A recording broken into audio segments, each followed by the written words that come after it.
real quick, so I'm kind of changed. I've got a package together, but I've got a bunch of plays I want to watch, because I think that's really what I learned. The last 2 Mondays, I've had about 8 guys in my house, and we're breaking down all our tapes and starting to talk about rules and all that stuff, and it's so valuable to watch tape. How many people have actually seen themselves on tape? How many people have had somebody else watch their tape? Because I think when we watch our own tapes, we think we're pretty good at it, right?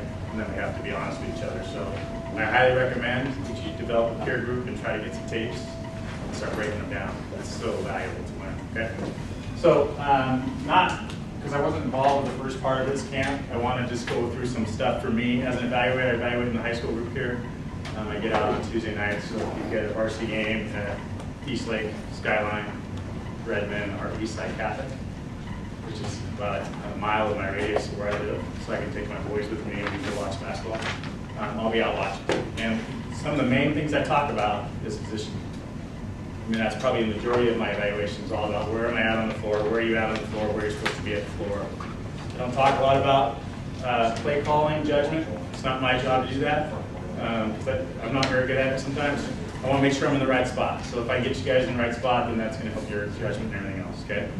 So I'm just going to talk about some foundation stuff here first, and then we're going to go right into some plays, okay? All right, let's see if this works. Oh, beautiful.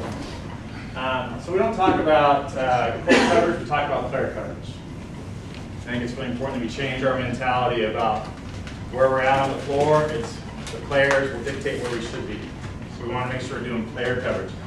And the goal is to work as a crew so that each official is in his proper position to maintain an open angle to see plays start, develop, and finish, and in order to judge the legality of the player's actions. Besides the people that have been to ECOA, who has heard start, develop, finish? Jerry, don't answer. Ira, don't answer. Very small. Anybody, can anybody explain to me what that means? The non-ECOA guys in the staff. You want to take a stab at it? There's no wrong answer. Jerry, get better. Yeah, go ahead. I think it means see the whole play. See where it starts and give it time. Let it develop and let it finish. So when do you think you should have your whistle tempo on a start, develop, finish concept? Well, slow. When? Is it at the S, the D, or the F? Well, I think I'm ready at all places, but I'm going to be as patient as I can Should be at the F. Right. Yeah. How many people think we're really good at putting it at there? Come on, let's be honest. I've done it. I've played sometimes, my whistles are quick. But I'm going to get better at the last part. And we're going to look at some plays today that'll help you understand the concept of what that means. Okay? So we're going to go through the different spots on the floor real quick. Again, I'm going to spend maybe 20 minutes max because I really want to look at plays. So just bear with me if I go fast. We'll do some questions. Feel free to interrupt if you got a question. Okay? All right. Lead positioning. Big concept there is where is the ball? To me, the ball dictates in transition where I'm going to set up the lead. Okay? We divide the court in thirds, right? 1/3, second third, third third. So if the ball's coming down the middle of the floor like this, I set up. Anybody know what this position's called? Again? Close down. Yes, very good. And the ball comes down on this side, where would I set up? If it's coming down here. Which one, the mirror? Close down. Mirror goes down to start off? First. Not too many often, it depends on how you pregame it, but it's not too often when the ball's coming down opposite that we'll be out here for one. And then we're going to go straight to here unless you've already dictated in your conversation that that's how you're going to set up. And for me, if I do it, it's to here first and then across. So I stop first for a second. How many people wait till their partners get in the front court to rotate? My style is I don't wait.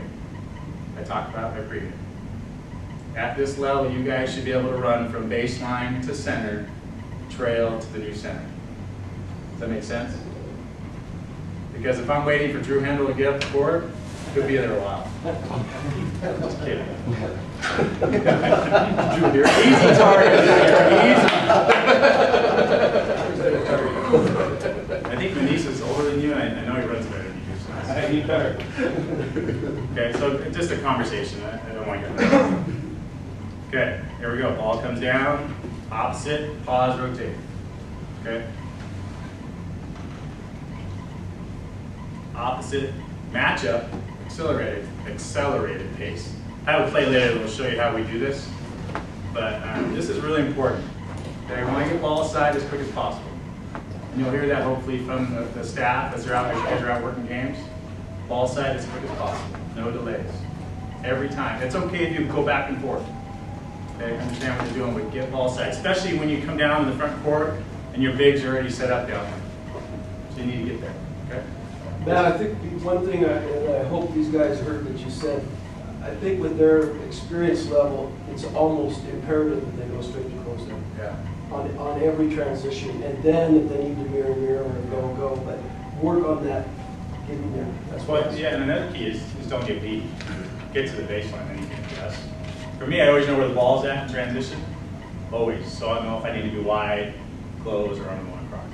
All the time. And I think we'll just get this out of the way. Pre-game is important. And understanding who you're working with, what their skill set is, making sure they understand the concept, keep it simple. You've got to know your audience when you do that. Hey, Matt? Yes, sir. You know where the ball is, but you always know where your partners are in transition also, right? Have you heard the 10 and 2 concept, anybody? What does that mean? What's the one? So what is it? Delta 10 players all through the other rush. And the one is what? And the ball. Right? So I always referee where I know at all times where the ball's at, where my partners are, and we're all 10 players. I never lose that concept.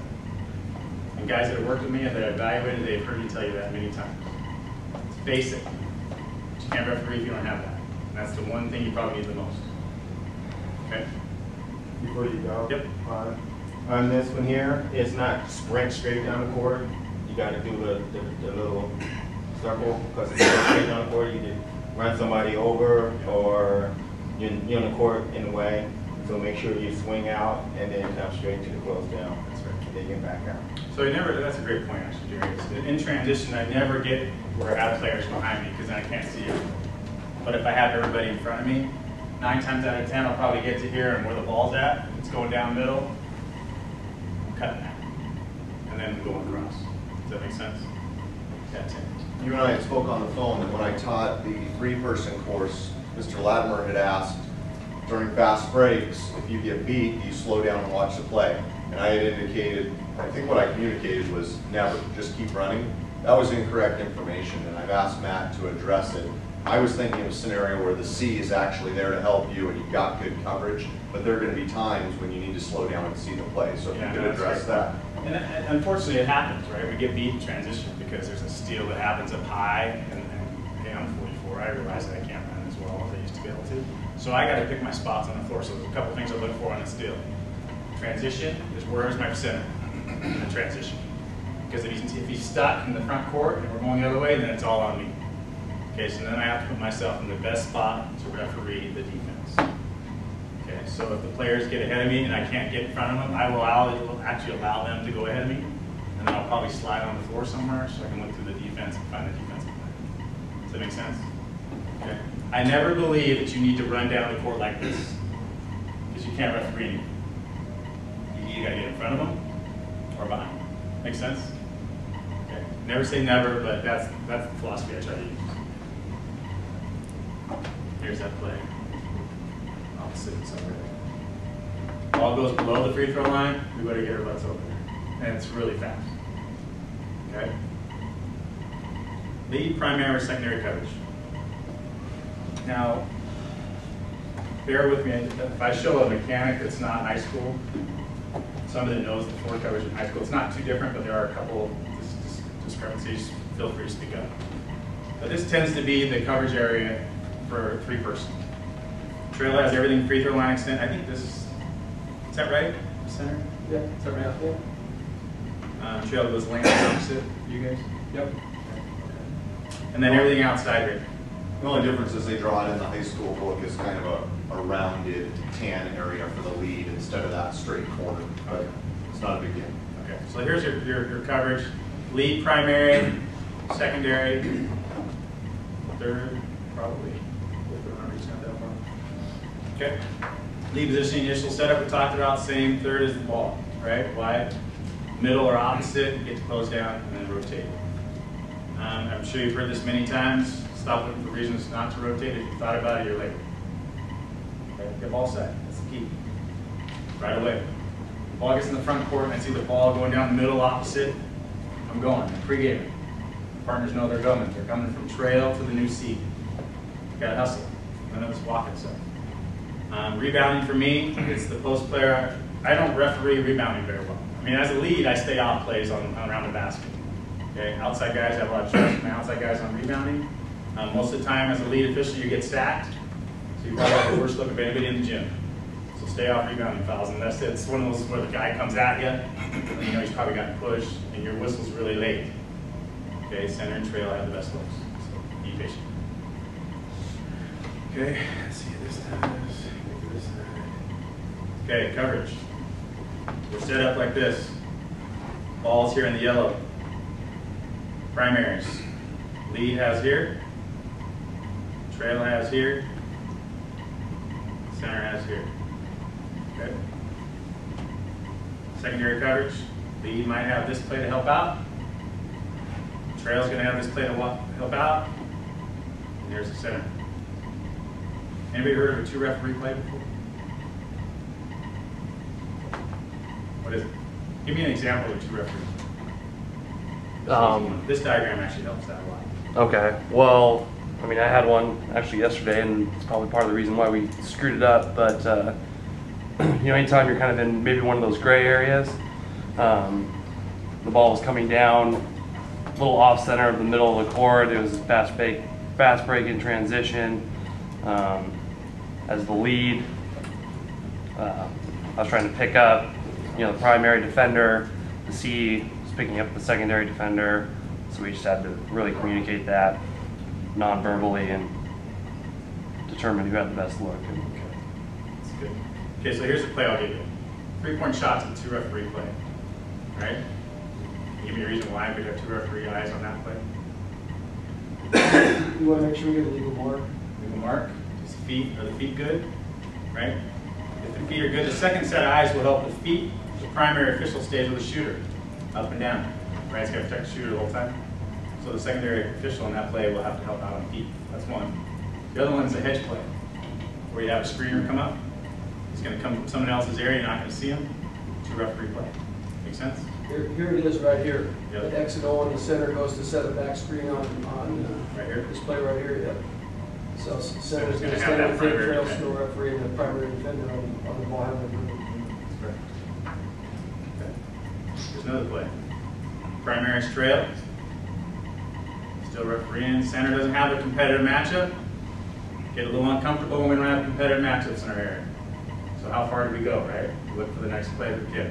You're ready to help. Okay. Same thing. Could have a potential screener. Nope, nothing going on there. Okay, gotta help out there. Potential 3-point shot, possibly. Okay. We have competitive matchups all over the floor, right? So lead is here, he's rotated over. The center's right here. And this gentleman right here is going to come down here, free throw line extended. Going across.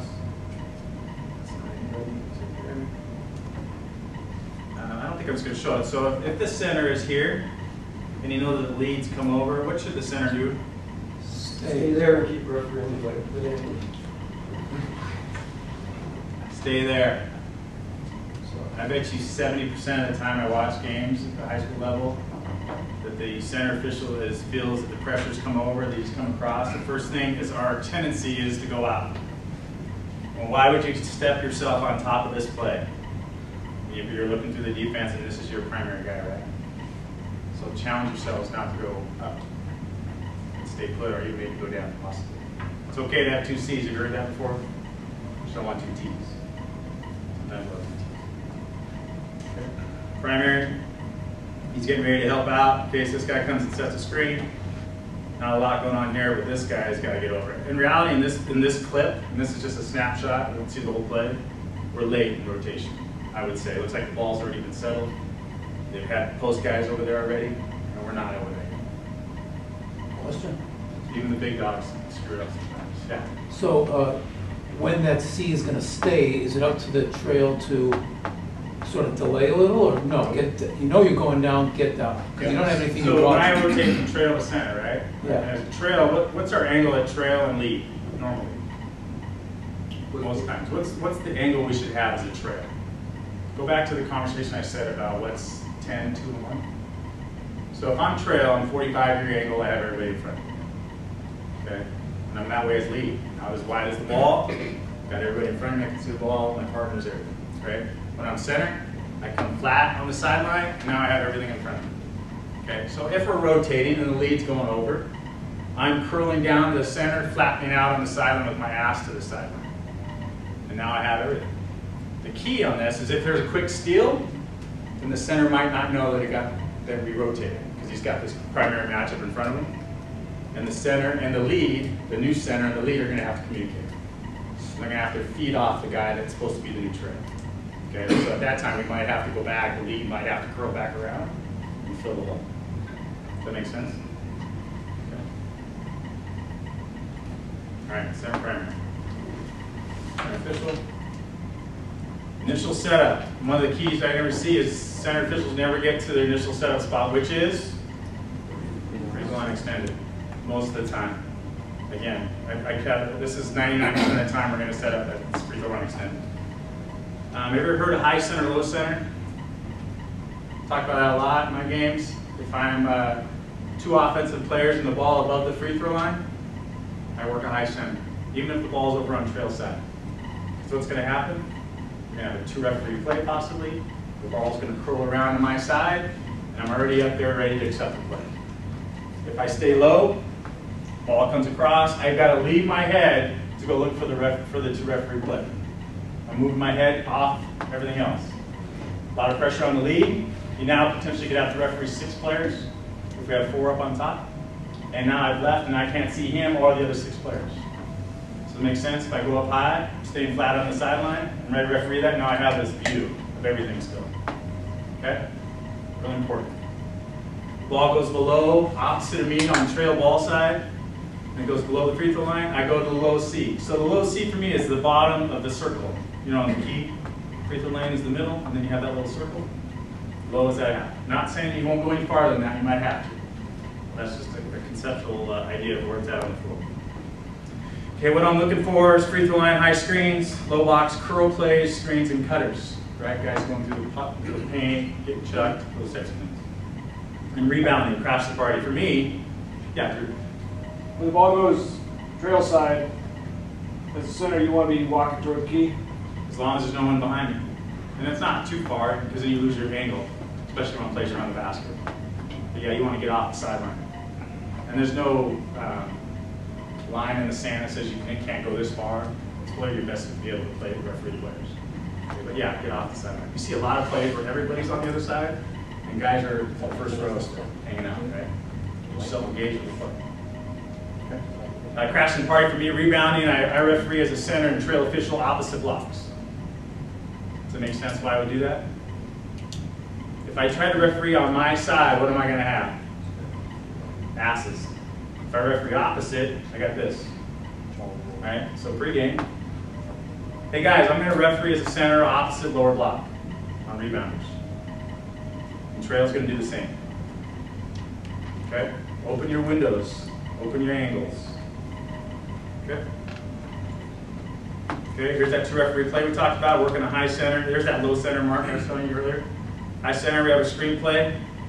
Lead's got that. Center's low center here. Curl plays. Yes, sir. Just back to where you're saying referee the opposite side. So if you're the trail, then should you close down a little to get the better view for the rebound, if that's the case? Yeah, I'll tend to step down. So 28-foot line is my starting point in this trail. We're going to get to that here in a second. Okay. So that's where I start my plays. As long as everybody's in front of me. Right. Okay, trail is trail, right? We don't want anyone back. Right. Okay. Curl play. Ever heard the word, the phrase curl away, stay away? What do you think that means? As the play goes away from you, either the ball or just the player rolling away from you, you're then behind the play and can't see it, you go on the other side. Yeah, so it's trust, right? So if this play, if this was a moving play, this guy's curling this way, What's going to happen eventually is this guy will now get straight line, and the center has the best look through. Okay? So when I see a curve where the ball loads up in the lower block area here, my first inclination is I got to get low, and it's coming at me. So I got to be ready to referee. Okay? So he's got that right now. He's got the best look on that side, and we're going all over the place. Okay? Got to be ready to help. All right? Set up here. Primary, got a little block here. So he's going to be late, more likely in this diagram because it's static, right? But he should have been over. Okay? He's helping out here because we could potentially have a screen. Trail's going to have to referee that. And we potentially could have something going on here too. So we got the rotation. Okay, better look now. Okay, we release that trail responsibility. You still might have to help out on the screen here. We have 2 C's. All right, guy hasn't left. Still hanging in there. Leads come over, refereeing primary, helping on secondary. Okay.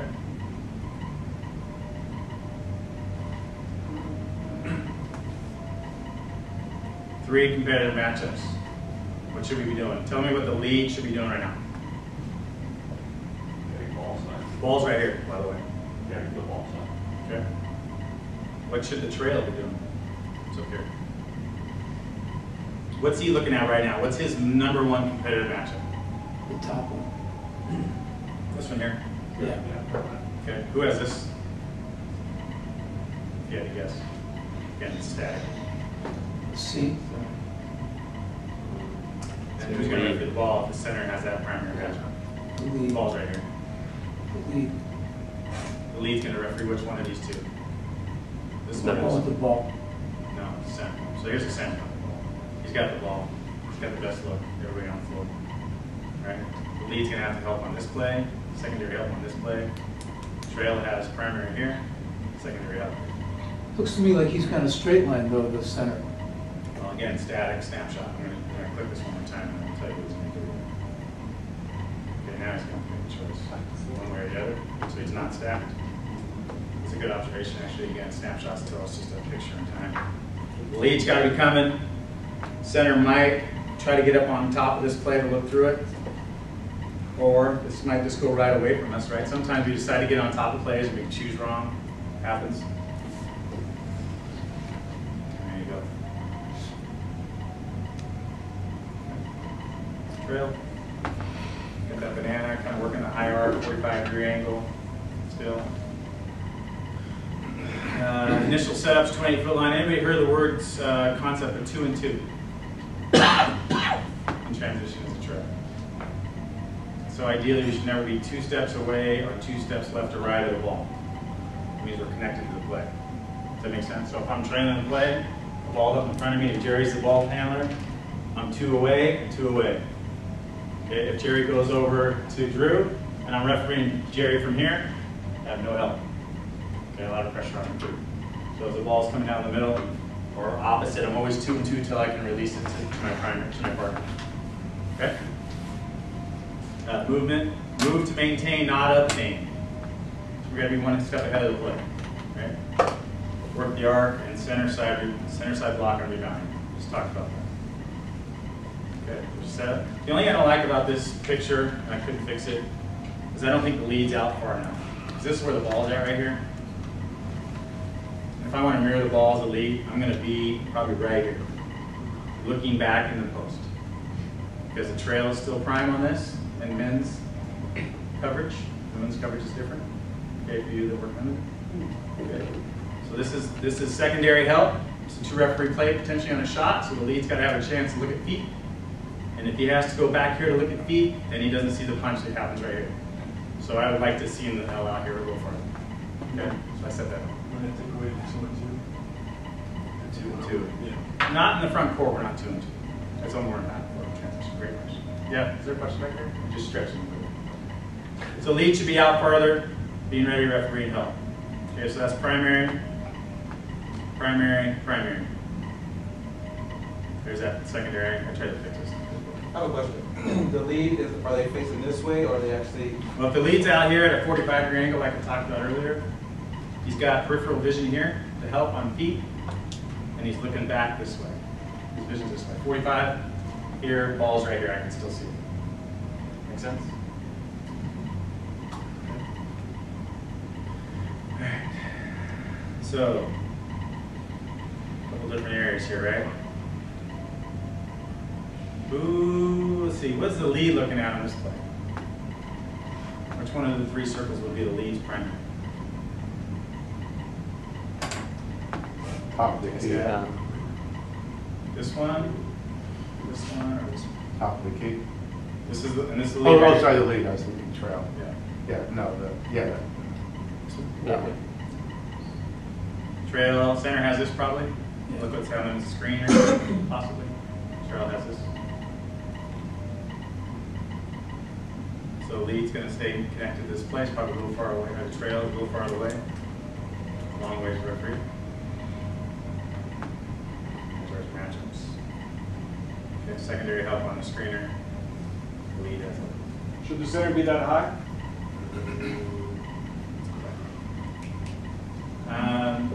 I wouldn't have set up there personally, but here's the deal, right? I talked about high center with offensive player and two offensive players and the ball above. So if anything, I'm probably flatter than that. He looks a little turned, where he could get surprised. The dry is going to come out of his, out behind him somewhere. So I would probably have opened up more, stay flat. You've also got that ball going away from the trail there. So is that trail continuing to take that ball there? Until this guy can pick it It's up. picking it up, and then the trail would kind of pick up the elbow there. What would happen if the ball comes over here? Then he's going to release to the center, and he's going to become the new center because this lead should be coming across. Pick up the elbow. Yep. It looks like Kennedy's anticipating that the white guy's going to go screen Yeah. the defender, so that's why he's, because I can tell he's just honed in on that Yeah. back body. Yeah. What do you do if the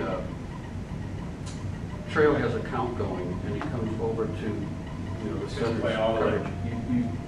You follow that? I know whether he has a count. That's why I'm not watching. Pardon? I know he has a count because I can see him, Right. but that's his play. But you've got to allow him to come into your All the way. He area? could dribble from here all the way down to here, and it's still his count. Okay. Okay.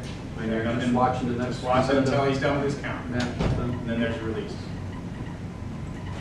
So when I work with guys and the ball's between C and C, I tell them how I'm going to accept the play. There's a couple things. I'm up high, and I do what I call a fake count. The what? A fake count. Fake count. If there's no count from the trail and it's coming my way, then I'm going to pick it up and I'm going to do this, let them know I got it. That tells the trail then to go look lower block opposite or high elbow. There. Does that make sense? So the guy's got a 5-second count. Let's say, the scenario where he takes it down to baseline. Yep. Then the guy stops.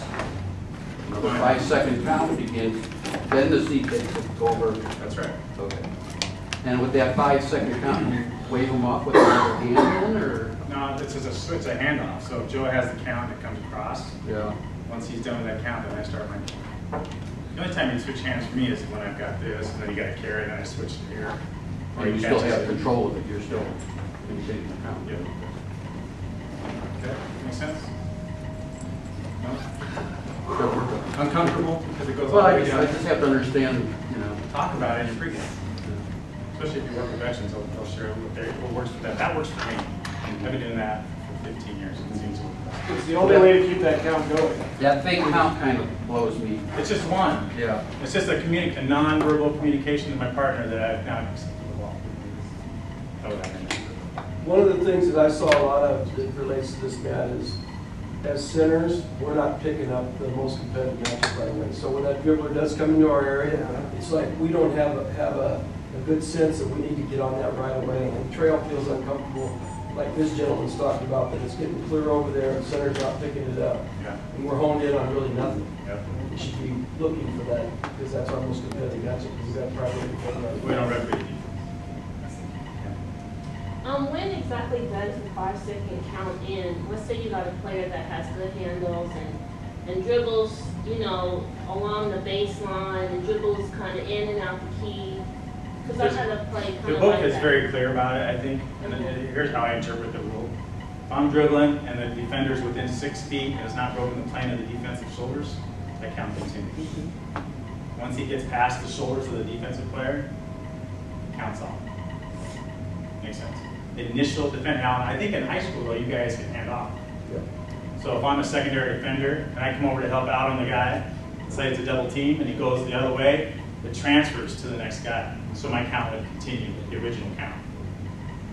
So if a guy comes down the baseline, dribbles and goes down the baseline and beats his initial defender, but the second guy picks him up, you know, while he's posted up. Yeah, I would say this, if that secondary guy has to be within 6 feet of the initial guy before.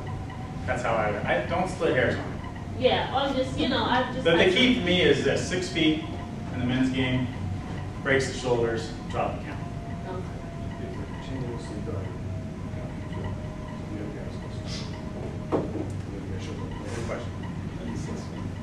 Okay.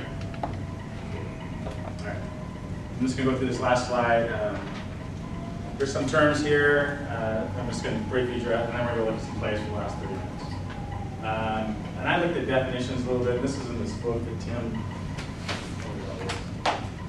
There's a book out there that, I don't know if you guys have seen that, Toughest Calls, and one of them is talks about contact displacement. And there's a lot of different ways for us to do that.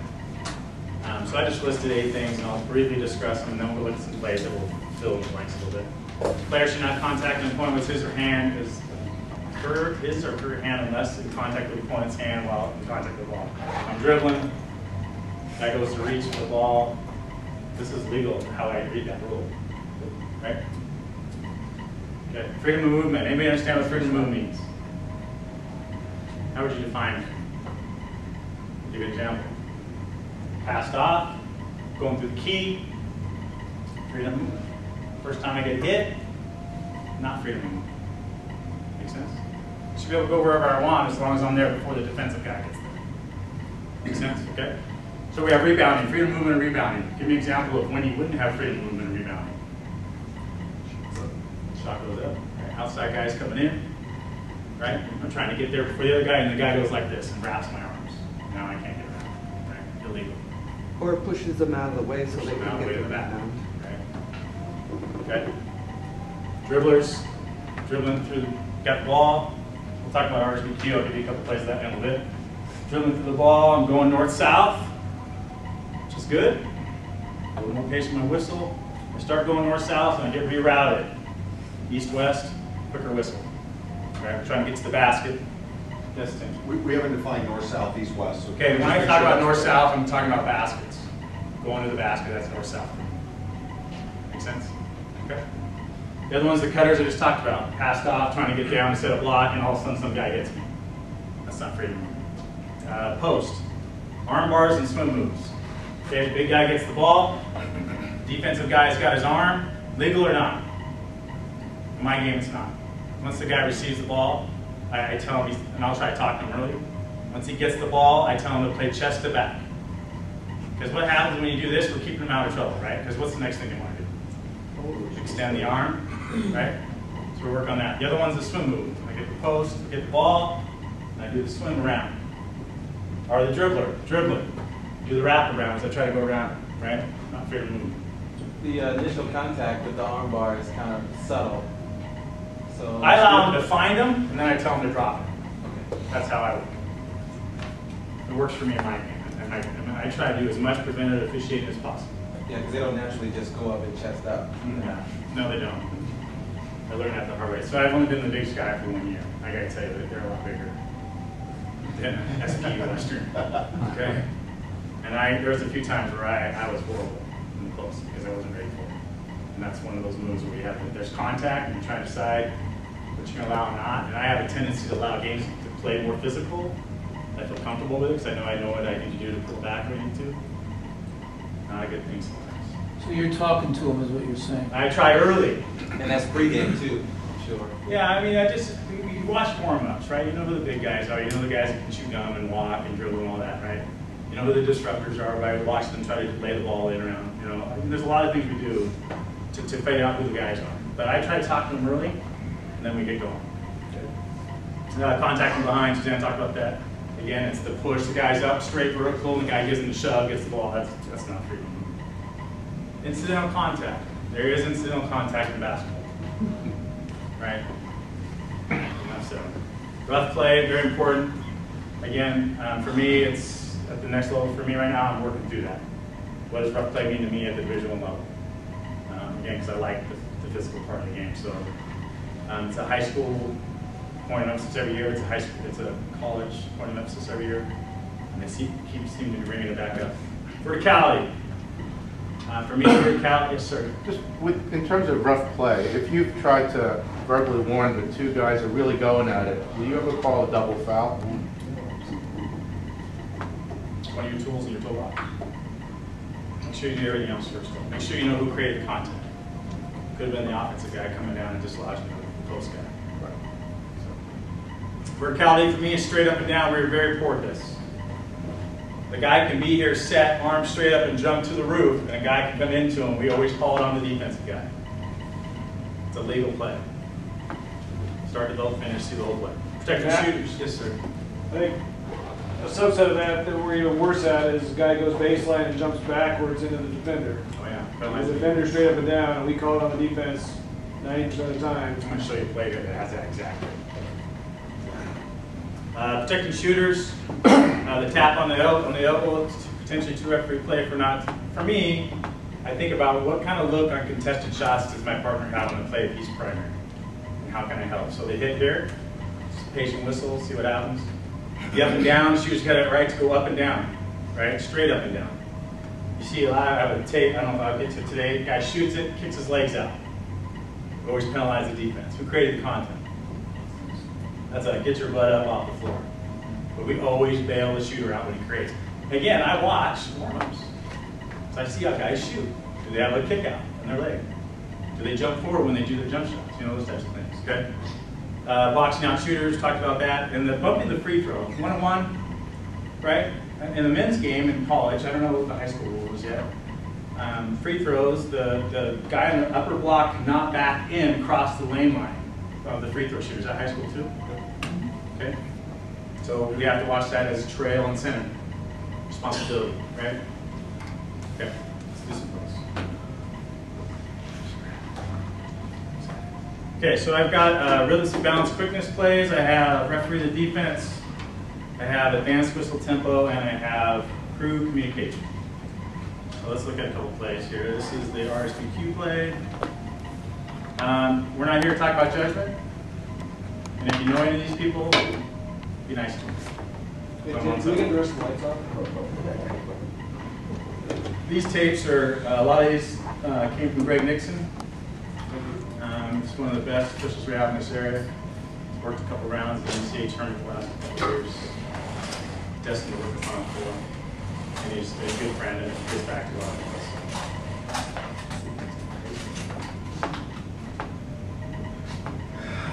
Let's see here. Let me stop this for a second. So I'll describe this play. L makes marginal contact call outside of the primary. C is on the play and there is no secondary defender involved. L must trust the center and any call outside of the primary must be of high certainty. So this is the play you just talked about. Offensive guy drives, jumps back into the guy, and we put a foul in the defense. Okay? First, a lead should never have the whistle. Second, it's not. In my mind. Strat. Don't have any volume. So Mike Greenstein here. He's worked a few NCAA tournaments. You see him on TV just about every weekend. That's my boy Mark Cook and Bill Kennedy. This is a Division II regional game, SPU in Western. The play's going to happen right down here on the baseline in front of Mike Greenstein. See that? Offensive guy goes. It's the center's play the whole way. That's what this message is. The guy goes up, gets a little bump, doesn't lose his balance, jumps backwards into the guy, and we give him an and one. On a guy that looks pretty vertical. Can you show it one more time? Yeah. In your opinion, it's just incidental contact? It's not. No. Plus, he's initiating all the contact to push him out of the way to get into the hoop, right? Yeah, absolutely. And he's calling across. And he's reaching across.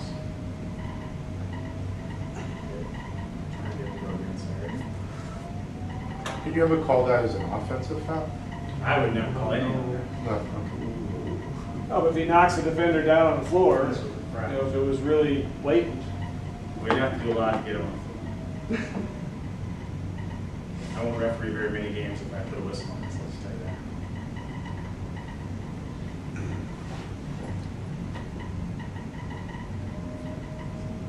Whistle tempo, it's calling the foul early, the ball went in, and we passed it. Just a suggestion. Okay. Stop this. Okay. Watch this play, it's gonna happen right down in here. The lead's going to make a correct call on a post-play dislodge. Remember, the lead's post-play responsibility often begins near the free throw line, and we need to be ready to pick up players in the post. So when I transition as lead, do I look back at the ball or do I know where the ball's at? So what am I refereeing in transition? Besides not keeping them. And I've got to be honest, I've watched my tape. I sometimes put my head down and I go to the baseline and I don't pick up transition, so I'm working on that. But I look for the bigs in transition.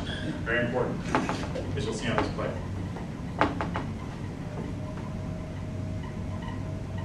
Anybody see that? Mm-hmm. The back. Push in the back. Watch the setup right here. Okay, he's already kind of setting himself up to be a suspect as an offensive guy, right? Yeah. But watch what the defensive guy does. Like shoulder into him. That's a cheap shot in the back, right? That's a foul. Okay. Is that Western playing BBC? No, this actually is at Cal State Santa Barbara. Okay. That's Mark Cook. I think this is Kurt Walker. I could tell that. Okay, but that's a foul. Great call by Mark. Wow. Okay. So, Matt, could you speak to that last play? And you really don't even have to judge rhythm, speed, balance, or quickness because of the nature of the foul. Right. He's displaced. I did have. Okay, this one's good. Okay. Patient whistle. Okay, so in this play, crew's going to set up marginal hand check, can't speak, and allow offensive player to get to the hole and then reward him with a shooting foul. Holding the whistle for a second can allow you to save a foul and reward offensive team by putting them at the line. Okay. Okay, we're gonna have a long rebound, so we come out here. Bump, right? You see the rest of this, I'll play it twice. Gets through it, and then he gets hit there. So, if you stop the play on the first bump, guys go in the basket, take away the drive of the basket, and reward them. All right, hold your whistle a little bit. There you go. Little bump there, not much, and then you get that foul. That's the right foul. It's the right foul in the right spot of the game. Okay? And who's calling that foul? That's the lead. But it could be the C, right? No, that's the lead. Secondary defender. Secondary. Watch it again. You ever know what secondary defender means? Yeah. Right?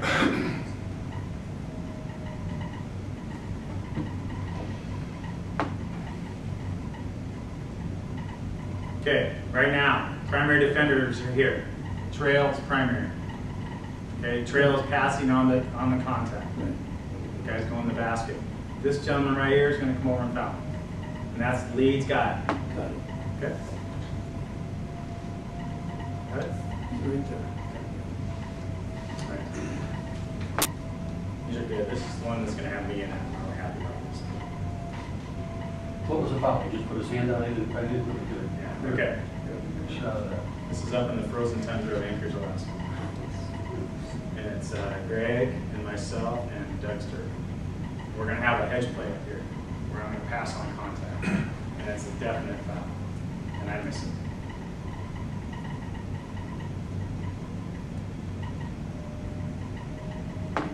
Question 4. Right on the top.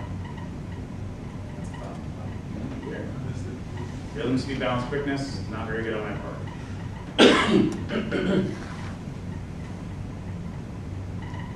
Great whenever goals. Could have got some help from the center on that play.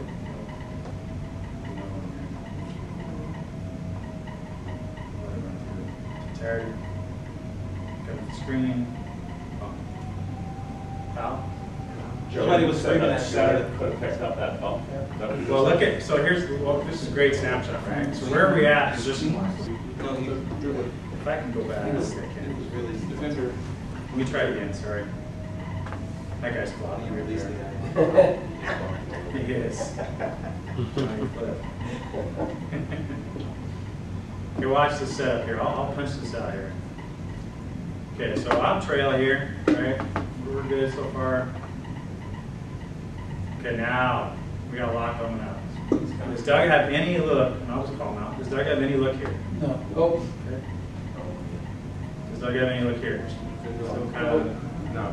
probably should be high now, right? We got a lot of players above the free throw. Just about everybody except for He these goes two. after the ball, watch the defender on the ball, yeah, but right now he hasn't looked. or whoever he's on the ball. He should be higher still. Yeah. Right here. Coming up. That'd be a tough call for the center. I think if he's up higher, right? Still, yeah, if he's up higher, sure. So we have to be able to referee the next play forward, which I have to be aware of. This guy might pop out here, but This Doug's is- gonna have to help us. This is a perfect example of a two-referee play that you explained earlier. Yeah, right. We gotta be prepared as a center to referee that play. All the way across the floor. Well, but Matt, you're saying that perhaps what happened to you, you're looking at the screen as opposed to the bump. Is that C No, I'm just coming over- passing on the concept. So that's C coming over and grabbing that contact away from you when it's happening right next to you? Is that- That's a great two referee play help. That's what I just talked about. Absolutely. Hedge plays, this is a hedge play right Yeah. here, right? So the lead That's has, a long way away. has the guy on the elbow? The lead, Right there. probably not. He's probably helping out here. He's gonna now have to extend a little bit. He's the third whistle on this play if there's gonna be one. Right, because if the guy, the defender is going through, he could push this guy through the screen, Yeah, and he would have to have that call, right? yeah, you have to help out. This is a lot for me to referee right now. Oh, yeah. But I gotta have this.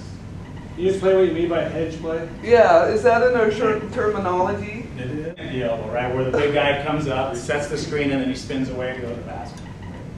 That's what I consider to be hedge. Or just comes up and sets a high screen and curls off. Hedge plays are any time when a help defender is trying to interrupt the rhythm, speed, balance of the play. The play. It's another way to explain it. So in that case, you're seeing a post coming up to disrupt because he sees his other defensive player is being screened off the play, and he's trying to make some time so the defender can get back to his defending position. Now, this is the right terminology. These guys are working the Pac-10. That's why that's right. Just a DT. Foul? Oh, yeah, there we go. Two. That's how I should have managed the first one. Clearly a foul. Oh. Got it? All right. Okay, then. Let's do referees. 2 minutes for tip check. Any questions on those? Just a couple of quick looks here. Okay, this is referee the defense, and this talks about the drive's going to come from the center. Secondary defender is going to slide over from the lead's primary and takes the contact. This is the lead's primary defender. Center makes a good secondary call. Let's see if that happens.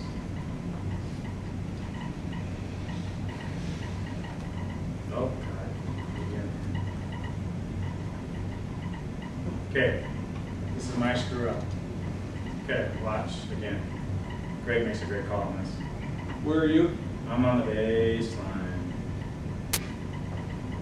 You should have Okay. rotated then, is that what you're saying? Well, the ball's down the middle, so I'm probably being closed down. I'm probably late rotating, and then it's my defender that comes and takes the charge. And Greg puts the whistle on as a secondary whistle. In reality, it's my guy. And here's where I was learning. This was probably 3 years ago. I was learning to get comfortable to being able to referee. If my guy slides outside the box and I'm lead opposite, it's still my guy. And then this play right here, I'm not very good at it. So I was uncomfortable reaching across the paint, because we're talking about not reaching across. But we'll reach across the paint if it's our defender. And that's the message. Okay. Referee players. Referee my players, not where he's at on the floor. Does that make sense? So this is my defender, he gets ran over. Greg comes in and gets the call. And I can tell you now, we talked about this at halftime. But you know, right there you could point out, you know, that's where the crew needs to have court awareness of where the players are and who's got what, you Yep. know, because, you know, they might say, well, you're calling across the paint. Well, shoot, that's your... So, see, look at me right now, right? So I'm kind of flat, right? I probably could have been 45. It looks like I'm focused here. I probably could have been better 45 to see everybody and see what this play is going to happen. And sure enough, this guy's going to slide over. He's going to take it right in the chest. It's my foul. But Greg did a great job from a tempo perspective. Let me have first crack at it. I had nothing. He came and got it. Okay. This tempo is so slow. I wish we had sound on this. It's so slow. It's perfect. Give me a chance at it. I'm so stacked on this play. I got nothing. That's a really good play. That was a learning. I'll be honest. That game right there was probably a learning game for me. Huge. I'm working with Greg. We're on a trip, and I know Greg's very direct. Tell by your body, by your body. But he wants you to get better, and he's very direct with me at halftime, and we talked about it. It's good learning. Okay, this is curl play. Watch the center correct position adjust to pick up the curl play coming towards him. Okay, here's the center, he's dropping down. He's trying to look through, the ball's coming in the lower block. Remember we talked about how we work the low center when the ball's below the free throw line? He's getting set up. Now he's got a great look through. It's curling at him. That's how call still. I think that angle's really tough. You know that's the best look at that player? I guess. I bet you if we had a view from the trail shoulder over, he's looking through that as it curls away. You guys can separate. It almost looks like the center ends up getting straight line, and the trail probably has the best look. So I don't know if he has a whistle or not on this play, but it would have been a great play to have from the trail spot. Okay, we'll look at it one more time.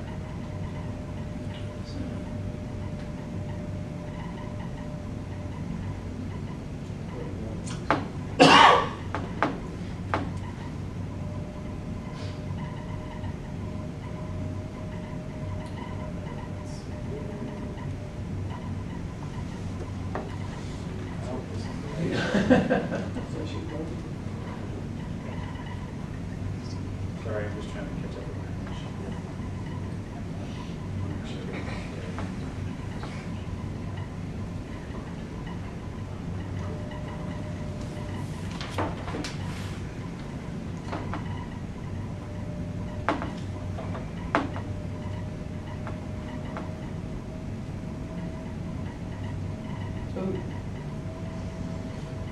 This is a great pickup on the secondary defender.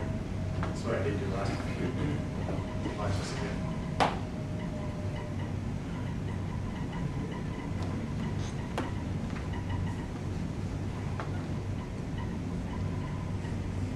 Stop it. So this is the initial defender right here. It's going to get beat. Secondary defender's going to slide over, lead, has that secondary defender. I'm sorry, too. This could have been actually, this is a great play actually, this could have been center or lead. Yeah, it could have been. It actually comes out of the center's primary. Slide over to take that charge. That's great. Scott Brown out of Portland and Don Scott. Scott Brown's in the BDL. Okay, good. One more here. This is one I talked about earlier about lead, positioning ahead. This is another one for me that's kind of a pet peeve. So we talk about when lead rotates, he never leaves what he left. That makes sense? I always have focus on what I left before I come over to pick up what I need to get. So again, if I see everybody, a lot of times we see leads, if this is the key and on the lead, they go automatically and they leave whatever they have behind them. So when we rotate his lead, a 45-degree angle, we get to close down and then we open our shoulders. Okay, and I'm still focused, still got it, I got this, and now I'm ready to release to pick this up. Why do I do that? Why would I want to do that? Because no one's refereeing that play other than you. That's right. So the trail's transitioning to center, right? He has to go pick up that. We could be in transition in transition, so it'd be moving without him being in the front court possibly. I have to make sure that he's ready to pick up that play, and I can't leave him to rotate and pick that play up right away. So I always open my shoulders and pick up the player. Watch Mike Reed on the baseline. Really good. Watch his head. Still refereeing back here. Still refereeing back there, watching all that. Now he's ready to pick it up. Where you see that? It's really good. And you can notice he's turning his shoulder too once he gets over to the other side to kind of, Get ready to open himself up. so his baseline, then he'll turn a little bit. Okay. Good. All right. Go to our last one here, and then all these.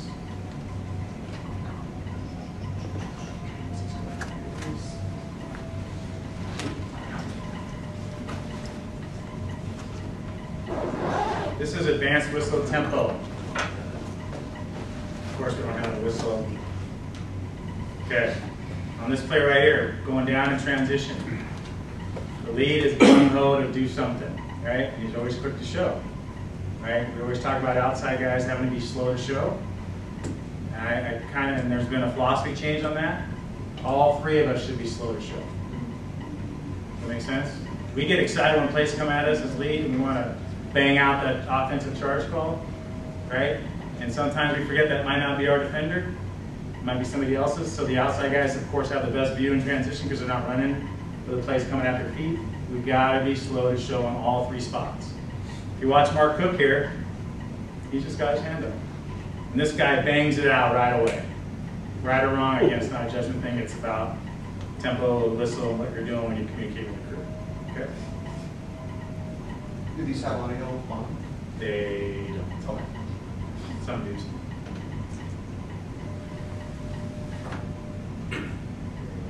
This one. Okay. Transition play going to the lead. C blows without giving lead opportunity to call his primary. This is how larges happen.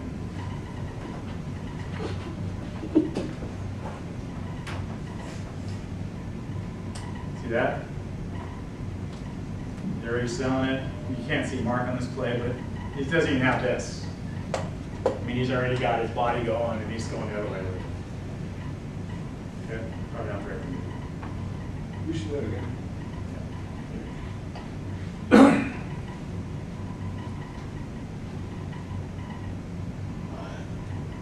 Too bad you can't see Mark. You can't see Mark.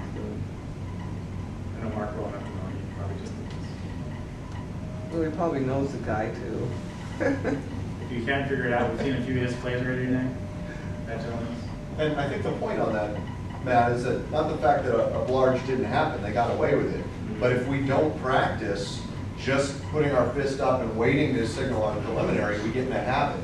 And then we don't even realize it, and it's upon us, and we signal because we're used to doing it. So if we practice patient whistle tempo on every play, then we don't have to worry about it.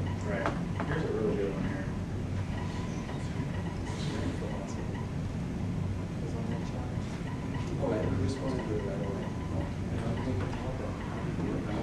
Okay, this play is going to be a scramble and it's going to be a loose ball. And sometimes when we have loose balls, we get really uncomfortable. We have a tendency to blow the whistle quickly and not see the whole play. Okay, watch how this sequence develops and what they do about it.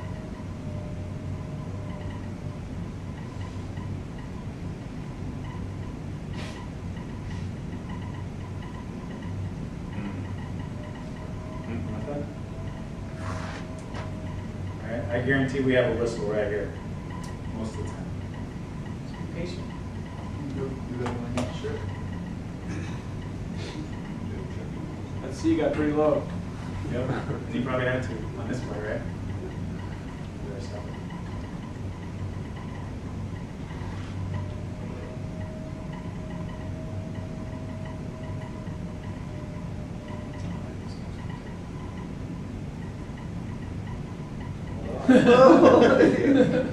Can't even see him. Probably wouldn't have got that low. That's what it does. They're almost faster than the ball. Excuse me. Yes. On something like that, where everyone's on that side, should the trail on the opposite side gone down since basically you have the lead and the center at baseline? Yeah, you probably want to get better, we call it getting connected to the play. So yeah, you're inside, you should be the 20-foot line already, but maybe a couple steps in. Okay. I like this one, so rebound. Watch this. See that? Yeah. So watch the rebounder. a little dislodged, ends up with the ball, puts it back in. No whistle. Game goes. All right? Really important. Okay, let me get to the last. Really important just to pass on it, let him play. Let's see the whole thing through, all right? I try to see the whole thing through. Okay, crew communication. So, well, going back to that, so you let it play through, he misses the basket. I got nothing, I can't go back to the foul I have in 2 seconds. Yeah. He didn't miss the basket because he got fouled.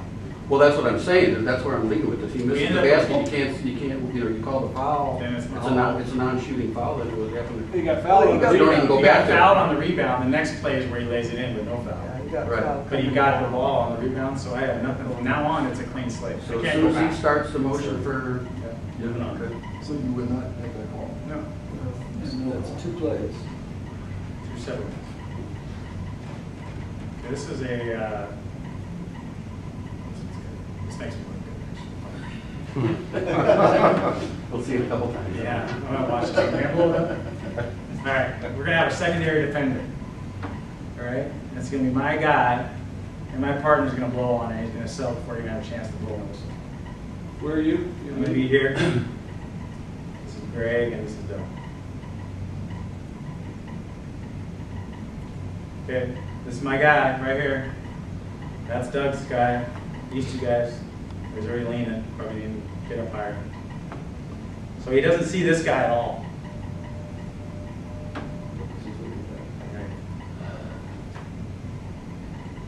I even tried to get my hand, but you see I started to come up with it. By the way, we're in the second half. I already just had my lecture from Greg. Right? So I'm ready to referee that guy now, or I passed on it earlier.